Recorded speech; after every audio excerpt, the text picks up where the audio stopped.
mga katimso, kumusta kayo lahat? At ito na nga pala ang part 2 ng aming pamamasyal sa SM Cherry Antipolo. And for today's video ay ipipicture ko nga pala ang kanilang napakagandang Sky Garden. Wow! Pag-akyat nyo nga pala dito sa second floor ay bubungad agad sa inyo ang kanilang may pa-star sa gitna. Yan ang kanilang pinaka-highlights. Yan, ang ganda-ganda mag-picture-picture dyan. At saka ang ganda mag-view dyan sa gabi. Yan. Kung may mga magjowa na pupunta dyan, di ba ang cute-cute ng view? Sana all. Pasensya na pala kayo mga katimso kung may naririnig kayo nagsisigawan dito sa aking background. Kasi nagkataon naman ngayon na nag-voice over ako, may nagsisigawan sa labas. Ewan ko ba bakit ganun? Tuwing nag-voice over ako, laging may ganun. Kaya ako na po humihingi ng pasensya sa inyo. Sana maintindihan nyo.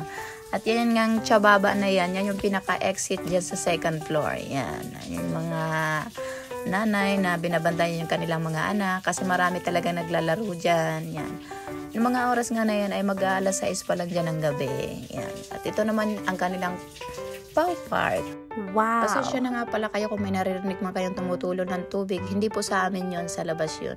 Kaya medyo nakaka-distract talaga sa background. Lagi na lang akong humihingi ng pasensya. Sana maintindihan nyo. At mula nga dyan sa aking kinatatayuan ay makikita nyo yung signboard ng SM Cherry. Malayo po yan. Sinum in ko lang para makita nyo.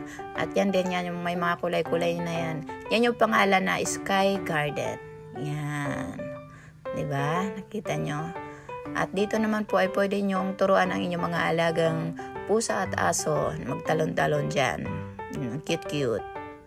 Medyo iba nga yung boses ko ngayon katimso kasi sinisipon-sipon na naman ako. Alam nyo naman na halos lagi ako sa gym at laging hatid sa bata. Kaya lagi akong natutuyuan ng pawis. Kaya pasensya na kayo ulit. Yan, dito naman sa mga obstacle-stacle na yan, pwede nyong patalon-talon ninyong mga alaga nyo dyan. Yan, pwede nyo silang turuan. Yan. Ganyan nga pala ang paligid ng Pau Park. Yan. Tapos dito naman sa parang papiesta-piesta na yan, marami po mga artistang nagsho-show dyan. Wow! Yan, marami din mga nagsusumba dyan. Yan. Sa gilid nga ng signboard ng SM Cherry ay ganito ang kanilang pa-design. Merong Christmas lights at kanilang mga pahalaman. Yan. At meron ding mga nakaupo dyan, nagpipicture-picture. Siyempre, hindi ko rin makakalimutan kuhanan yung sarili ko para makita nyo rin yung aking behind the scene. Behind the scene daw, nandun si DM sa behind the scene. Hi, DM! Kapag pupunta nga pala kayo dito sa Sky Garden habang naghihintay sa inyong mga anak na naglalaro, ay pwede kayong umupo dito sa kanilang napakagandang waiting shed. Ayan, diba? Ang kinis, ang linis pa. At ito na nga pala ang pinaka-view dyan. Kapag pagabi yan, pwede kayong umupo dyan sa gitna. Kasi sa gitna may mga upuan din dyan. Yan, at yan ang lang mga palaruan dyan.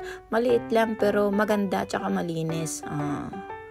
Yan, libre lang po dyan maglaro katulad nung nasabi ko sa part 1 sa aking vlog. Siyempre, hindi namin makakalimutan ni DM mag-picture-picture. Yan.